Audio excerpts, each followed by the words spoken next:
Hi, இன்றைக்கி நம்ம பார்க்க போகிற டாபிக் வந்து விஐ எடிட்டர்.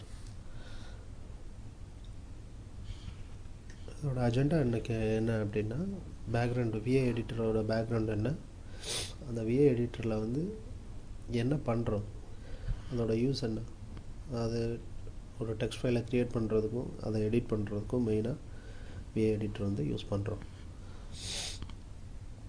அது வந்து எதுக்காக இந்த மாதிரி இது பண்ணுறோம் அப்படின்னா, create and run shell scripts இது பண்ணுறதுக்காக அது பண்ணுறோம்.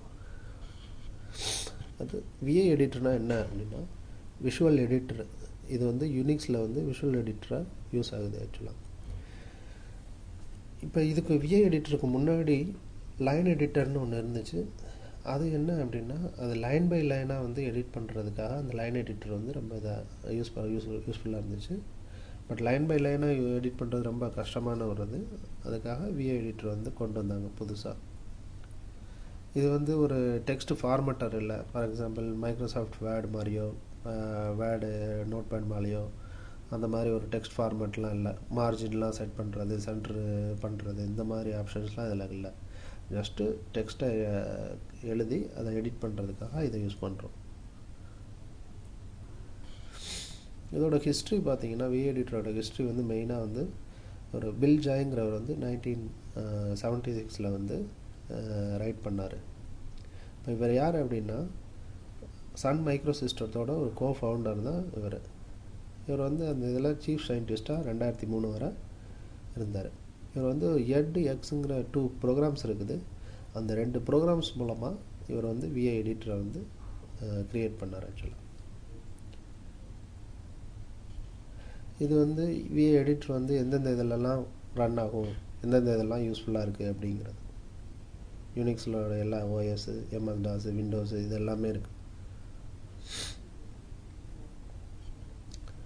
இதோட கேரக்டரிஸ்டிக்ஸ் பார்த்திங்கன்னா, இது வந்து ரொம்ப பவர்ஃபுல்லானது, இது வந்து கிரிப்டிக்கானது, it's very hard to learn. பர்டிகுலராக விண்டோஸ் யூசர்ஸ்க்கு வந்து இது ரொம்ப கற்றுக்கிறது கஷ்டமாக இருக்கும். இதோட கமெண்ட்ஸை வந்து எப்படி நம்ம லேர்ன் பண்ணுறது அப்படின்னா, நீங்கள் யூஸ் பண்ண தான் அந்த கமெண்ட்ஸ் வந்து உங்களுக்கு தெளிவாக புரியும். ஸோ எவ்வளோக்குள்ளோ ப்ராக்டிஸ் பண்ணுறோமோ அவ்வளோக்குள்ளோ நல்லா ஈஸியாக லேர்ன் பண்ணிக்க முடியும். இதோட அட்வான்ஸ்டு கரண்ட் லேட்டஸ்ட் வெர்ஷன் வந்து என்னென்னா விம் அப்படிம்பாங்க ஷார்ட்டாக. விம்னா என்னென்னா விஐ இம்ப்ரூவ்டு தான் விம். அந்த www.vim.org பார்த்தீங்கன்னா உங்களுக்கு எல்லாம் தெரியும். இப்போ ஒரு ஃபைலை க்ரியேட் பண்ணுறதுக்கு இப்போ தான் நம்ம ஸ்டார்ட் பண்ண போகிறோம். விஐ எடிட்டர்னால் என்ன, அது எப்படி இதாகுது அப்படின்னு பார்க்க போகிறோம். முதல்ல ஒரு ஃபைலை க்ரியேட் பண்ணுறதுக்கு விஐ அப்படிங்கிற கமாண்டை வந்து நம்ம ஷெல் ப்ராம்ப்டில் வந்து யூஸ் பண்ணுவோம். VI space file name. இப்போ இப்படி ஓப்பன் பண்ண உடனே நம்மளுக்கு வந்து டைட்டில் பார்ஸ் வந்து எல்லா லைன்ஸ்லையும் அப்பியர் ஆகும். இந்த டில்டு அந்த இது இல்லை, அந்த கேரக்டர் எல்லா லைன்லையும் இருக்கிறதுக்கு காரணம் என்ன அப்படின்னா, அது எம்டியாக இருக்குது, பிளாங்காக இருக்குது அப்படிங்கிறது தான் காரணம். இப்போ நான் ப்ராக்டிக்கலாக அந்த இதை பண்ணி காமிக்க போகிறேன்.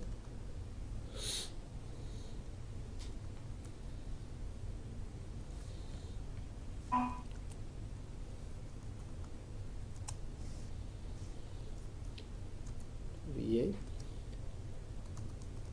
test1.cpp இதான் ஃபைலை க்ரியேட் பண்ணுறதுக்கான கமெண்ட். இப்போ பார்த்தீங்கன்னா இதில் எல்லாமே எம்டி லைன்ஸாக இருக்குது. அதே மாதிரி டைட்டில் அந்த பார்ஸ் வந்து அப்பியர் ஆகுது.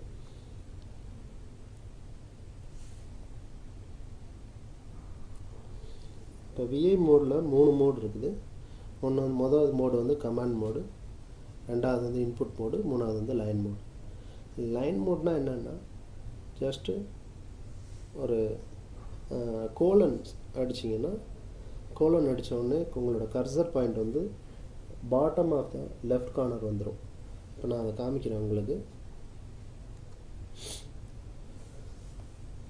இப்போ நான் வந்து ஒரு கோலன் அடிக்க போகிறேன். கோலன் அடிச்சுட்டு இப்போ இதில் செட் NU அப்படின்னா நம்பர்ஸ் வந்து செட் பண்ணுறதுக்காக. இப்போ நம்பர் வந்து ஒரே ஒரு நம்பர் காமிக்குது உங்களுக்கு. இந்த மாதிரி இந்த கோலன் அடிச்சுட்டு ஏதாவது உங்களுக்கு கமெண்ட் வந்து இது பண்ணோம்னா அது வந்து லைன் மோடில் இருக்குதுன்னு அர்த்தம். வெளியே எஸ்கேப் ப்ரெஸ் பண்ணிங்க அப்படின்னா இல்லை என்ட்ரு அடுத்து வந்து இன்புட் மோடு, கமாண்ட் மோடு. இப்போ நம்ம ஒரு ஃபைலை எப்போயுமே புதுசாக ஸ்டார்ட் பண்ண உடனேயே அது எந்த மோடில் இருக்கும் அப்படின்னா அது வந்து கமாண்ட் மோடில் இருக்கும். இப்போ இன்புட் மோடில் என்டர் ஆகிறதுக்கு ஐ ப்ரெஸ் பண்ணலாம். நிறைய வேரியஸ் கமாண்ட்ஸ் இருக்குது. அது மூலமாக நம்ம இன்புட் மோடுக்குள்ளே வந்துக்கலாம். இன்புட் மோட்லேருந்து கமாண்ட் மோடுக்கு போகிறதுக்கு எஸ்கேப் கீயை வந்து ப்ரெஸ் பண்ணோம்னா அது ஆட்டோமேட்டிக்காக கமாண்ட் மோடுக்கு போயிடும்.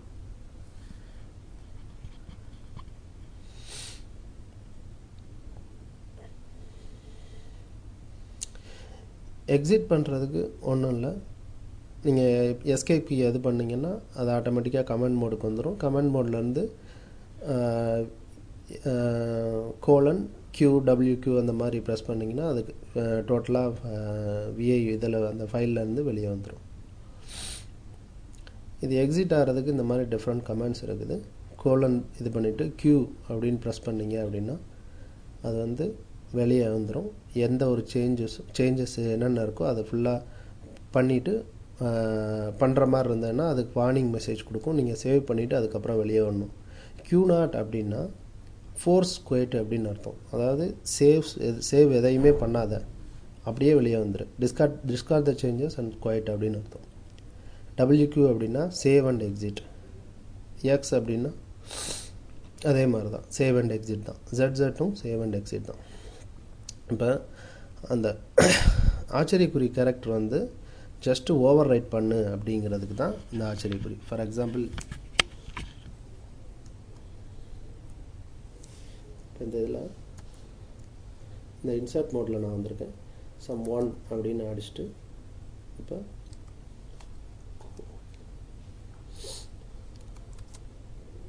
கோலன். இப்போ நான் சப்போஸ் Q போட்டு நாட் போட்டேன் அப்படின்னா இந்த 1ங்கிற வேர்டு வந்து அப்பியர் ஆகாது. இப்போ திரும்ப அந்த ஃபைலை ஓப்பன் பண்ணி பார்த்தோம் அப்படின்னா நம்ம டிஸ்கார்ட் பண்ணதுனால அந்த Q0 பண்ணதுனால அந்த ரைட் பண்ண அந்த இது வந்து இல்லை.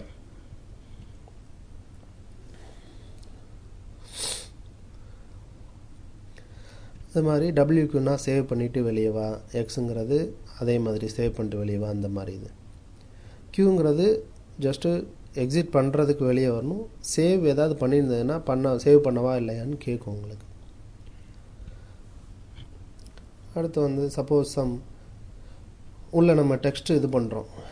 டெக்ஸ்ட்டு நம்ம உள்ளே அடித்து முடித்த பிறகு ஒரு கர்சரை வந்து மூவ் பண்ணுறதுக்கு ஒரு சில ஸ்டாண்டர்ட் கீஸ் இருக்குது. H ப்ரெஸ் பண்ணிங்கன்னா லெஃப்ட் மூவ் ஆகும். இந்த இதில் ஆரோ கீஸ்லாம் அவ்வளோவா ஒர்க் ஆகும், இல்லை ஒர்க் ஆகாமல் இருக்கும். பெஸ்ட் வந்து இந்த 4 கேரக்டர்ஸ் வந்து கர்சரை வந்து மூவ் பண்ணுறதுக்கு யூஸ் ஆகுது. H வந்து லெஃப்ட் மூவ் பண்ணுறதுக்கு, L வந்து ரைட்டுக்கு, J வந்து டவுனுக்கு, K வந்து அப்பு யூஸ் பண்ணுறதுக்கு யூஸ் ஆகும். அதே மாதிரி வேர்ட் பை வேர்டாக மூவ் பண்ணுறதுக்கு W, back one word back போகிறதுக்கு B, டாலர் அடிச்சிங்கன்னா அது எண்ட் ஆஃப் த லைன் வரும். என்டர் அடிச்சிங்கன்னா அது வந்து beginning of the next line வரும். இப்போ நம்ம இது ப்ராக்டிக்கலாக பார்ப்போம்.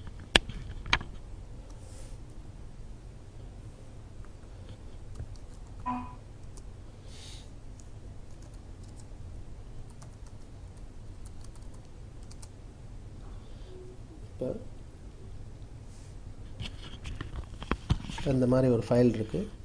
இப்போ பை டிஃபால்ட் இது கமாண்ட் மோடில் தான் இருக்குது.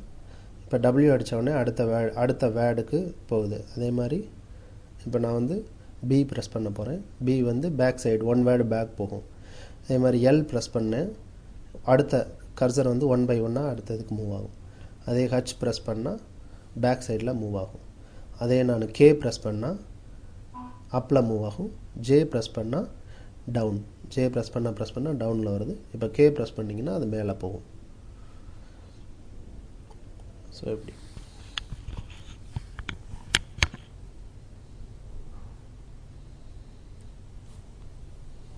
இதே மாதிரி இந்த கமெண்ட்ஸ் நீங்கள் ட்ரை பண்ணுங்கள், கண்டிப்பாக ஒர்க் ஆகும்.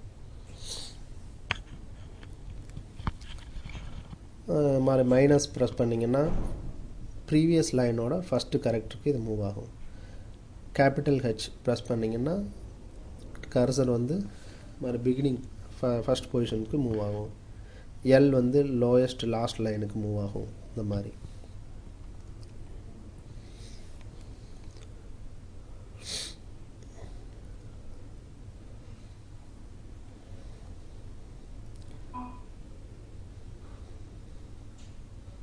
எல் நான் ப்ரெஸ் பண்ணேன், கேபிட்டல் எல், லோயஸ்ட் லாஸ்ட் லைனுக்கு மூவ் ஆகுது. இப்போ நான் மைனஸ் ப்ரெஸ் பண்ணுறேன், மைனஸ் ப்ரெஸ் பண்ணால் பிகினிங் ஆஃப் த ப்ரீவியஸ் லைனுக்கு மூவ் ஆகும். அதே மாதிரி நம்ம அந்த போன இதில் டாலர் பார்த்தோம், இப்போ டாலர் ப்ரெஸ் பண்ணால் அந்த லைனோட லாஸ்ட் இதுக்கு மூவ் ஆகும். இந்த மாதிரி ஒரு சில கமெண்ட்ஸ். இதே மாதிரி ஃபைண்டு, இப்போ எஃப்ங்கிறது ஃபைண்ட் கமாண்டு. இப்போ எஃப் ஏ அப்படின்னு நினச்சிங்கன்னா அந்த ஏ வந்து அடுத்து எங்கே இது இருக்கோ அந்த இதை இது வந்து கண்டுபிடிக்கும். இப்போ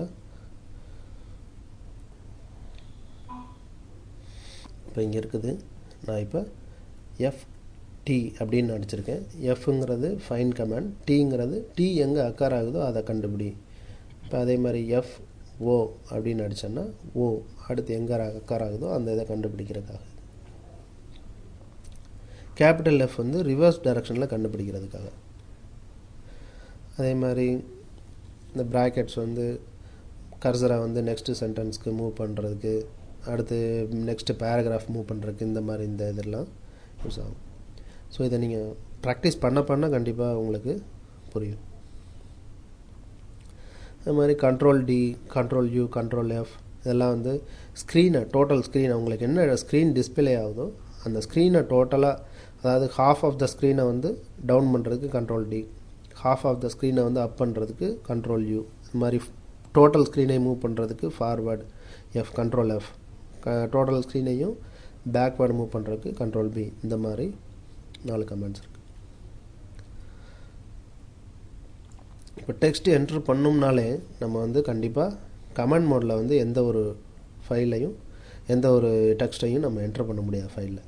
இன்சர்ட் மோடில் வந்ததுக்கப்புறம் தான் நம்ம வந்து டெக்ஸ்ட்டை என்ட்ரு பண்ண முடியும். இப்போ அதை இன்சர்ட் மோடுக்கு வர்றதுக்கு கமெண்ட் மோடில் பை டிஃபால்ட்டாக ஃபைல் ஓப்பன் பண்ணோடனே கமெண்ட் மோடில் இருக்கும். இன்சர்ட் மோடுக்கு வர்றதுக்கு ஏ அல்லது ஐ இந்த 2 இதை ப்ரெஸ் பண்ணால் அது வந்து இன்சர்ட் மோடுக்கு வந்துடும். ஏலுக்கும் ஐக்கும் என்ன டிஃப்ரென்ஸ் அப்படின்னா, அப்பெண்ட் பண்ணும். ஏங்கிறது அப்பெண்ட் பண்ணும், அதாவது கரண்ட் பொசிஷன் வந்து கரண்ட் இதில் இங்கிருந்து அடுத்த ஒரு கேரக்டருக்கு மூவ் பண்ணும். இப்போ உங்களுக்கு ப்ராக்டிக்கலாக காமிக்கணும்னா,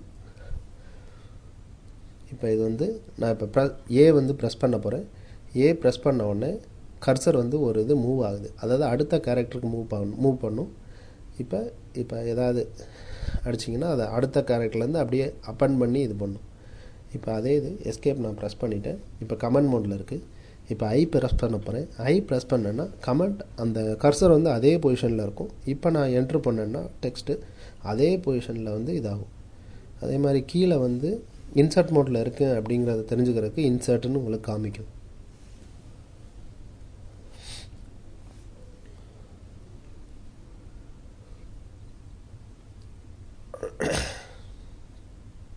இது மாதிரி பிகினிங்லேருந்து இன்சர்ட் பண்ணணும், லாஸ்ட்லேருந்து இன்சர்ட் ஓப்பன் பண்ணணும், இந்த மாதிரி இதுக்கு இந்த மாதிரி கமெண்ட்ஸ். அது அடுத்து வந்து ஒரு பர்டிகுலர் நம்ம எடிட் பண்ணுறதுக்கான டெக்ஸ்ட்டை வந்து எப்படி எடிட் பண்ணுறோம் அப்படிங்கிறதுக்கு இந்த மாதிரி கமெண்ட்ஸ்லாம் யூஸ் ஆகுது. எக்ஸ் ப்ரெஸ் பண்ணிங்கன்னா அதை டெலீட் பண்ணும், டி ப்ரெஸ் பண்ணிங்கன்னா டிக்கு அடுத்து டபிள்யூ ப்ரெஸ் பண்ணிங்கன்னா அது வந்து ஒரு வேடை வந்து டோட்டல் வேடையும் டெலீட் பண்ணுறதுக்கு, டிடின்னா கரண்ட் லைனை டெலீட் பண்ணும். இந்த மாதிரி அதே மாதிரி சிடபிள்யூங்கிறது change of the end of the word. இந்த மாதிரி கமெண்ட்ஸ்லாம் இருக்குது. அடுத்து லைன் பை லைனாக எடிட் பண்ணுறதுக்கு இந்த கமெண்ட்ஸ் யூஸ் ஆகுது. ஃபார் எக்ஸாம்பிள் வந்து டிடி அப்படிங்கிறது ஒரே சிங்கிள் லைனை மட்டும் டெலீட் பண்ணும். 5DDன்னு இது பண்ணிங்கன்னா 5 லைனை டெலீட் பண்ணும். இந்த மாதிரி இப்போ யூங்கிறது அன்டூ பண்ண சேஞ்சஸை வந்து அன்டூ பண்ணுறதுக்காக யூ யூஸ் பண்ணுறோம். டாட்டுங்கிறது ப்ரீவியஸாக என்ன சேஞ்சஸ் ஒரு கமெண்ட் பண்ணிச்சோ அதை வந்து எடுக்கிறதுக்கு, அதே கமெண்ட் வந்து ரிப்பீட் பண்ணுறதுக்காக இந்த டாட்டுங்கிறது யூஸ் பண்ணுறோம். இது காப்பி பேஸ்ட் மாதிரி தான். ஜஸ்ட்டு ஒய்ங்கிறது ஒரே ஒரு லைனை மட்டும் காப்பி பண்ணியிருக்கோம், பஃபரில் இருக்கும். பி ப்ரெஸ் பண்ணிங்கன்னா அந்த கர்சர் பொசிஷனை வந்து கீழே வந்து பேஸ்ட் பண்ணிடும். NYY அப்படின்னா n lines, number of lines. என்னங்கிறது 5YY அப்படின்னா 5 லைன்ஸை யாங்க் பண்ணு. யாங்க்குங்கிறது ஒன்றும் இல்லை, காப்பி தான். 5 லைன்ஸை காப்பி பண்ணி கர்சரை மூவ் பண்ணிவிட்டு அந்த இடத்துல P ப்ரெஸ் பண்ணிங்கன்னா அந்த லைன்ஸை வந்து பேஸ்ட் பண்ணும். இதில் முக்கியமான ஒரு விஷயம் என்னென்னா, ஸ்மால் பி ப்ரெஸ் பண்ணிங்கன்னா அந்த லைன்லேருந்து அந்த லைன்லேருந்து பிலோவில் 5 லைனை வந்து காப்பி பண்ணு, பேஸ்ட் பண்ணு அப்படின்னு அர்த்தம். கேபிட்டல் பி ப்ரெஸ் பண்ணிங்க அப்படின்னா அந்த லைன்லேருந்து மேலே இருக்கிற 5 லைனை வந்து பேஸ்ட் பண்ணு அப்படிங்கிற மாதிரி அர்த்தம். இப்போ ஒன்றும் இல்லை, ஃபார் எக்ஸாம்பிள் இப்போ இந்த ஃபஸ்ட் லைன் இருக்குது, இதை நான் வந்து யாங்க் பண்ணுறேன் அப்படின்னா முதல்ல கமாண்ட் மோடுக்கு வந்துடுங்க பை ப்ரெஸ்ஸிங் எஸ்கேப் கீ. இப்போ ஒய் யாங்க் ப்ரெஸ் பண்ணிவிட்டு கர்சரை மூவ் பண்ணிவிட்டு இப்போ இந்த இடத்துல பி ப்ரெஸ் பண்ணிங்க அப்படின்னா அந்த எம்டி லைனுக்கு கீழே அது வந்து காப்பி பண்ணும். இப்போ இதே இது நான் கட் காப்பி பண்ணணும் அப்படின்னா டிடிங்கிறது கட் காப்பிக்கு, டிடின்னா கட் ஆயிடுச்சு.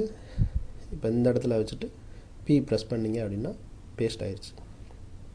இப்போ இதே இது 3 லைனை பேஸ்ட் பண்ணணும் அப்படின்னா இப்போ 3YY யாங்க் பண்ணுங்க. இப்போ இதை பேஸ்ட் பண்ணுறதுக்கு பி ப்ரெஸ் பண்ணிங்கன்னா 3 லைன், அதாவது அந்த எம்டி லைன் 4 5 3 டிடி அனுப்பிச்சு 3 யாங்க் பண்ணேன், 3 லைன் யாங்க் பண்ணேன். ஸோ இந்த மாதிரி இருக்குது.